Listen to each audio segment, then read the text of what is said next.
Ever wondered how artificial intelligence could be the secret weapon in the fight for a greener planet?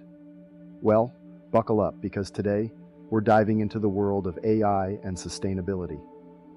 Welcome back to Go Human AI, a division of KTTP Inc., where we bring you the latest and greatest in autonomous human AI technology. I'm your host, Francois, and if you're new here, don't forget to hit that subscribe button and join our community of tech enthusiasts. Now let's talk about sustainability. It's a buzzword we hear a lot these days, but what does it really mean? In essence, it's about meeting our own needs without compromising the ability of future generations to meet theirs. It's about creating systems that are self-sustaining and cause minimal harm to the environment. So where does AI come in? Well, AI can help businesses become more sustainable in a number of ways. For instance, AI can optimize energy usage in manufacturing processes, reducing waste and lowering carbon emissions. It can also help in predicting and managing waste, making recycling processes more efficient. But that's not all. AI can also contribute to environmental conservation.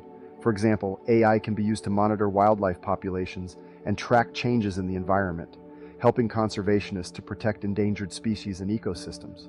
At Go Human AI, we're committed to harnessing the power of AI to drive sustainable business practices. Our AI systems are not just about automating tasks, they're about creating a better, more sustainable future for all of us. So, if you're a business owner looking to adopt AI technology, why not choose one that's not only going to boost your bottom line, but also help protect our planet? Get in touch with us at Go Human AI, and let's make a difference together. That's all for today, folks. If you enjoyed this video, don't forget to give it a thumbs up and share it with your friends. And remember, the future is here, and it's powered by AI. Until next time, this is Francois signing off.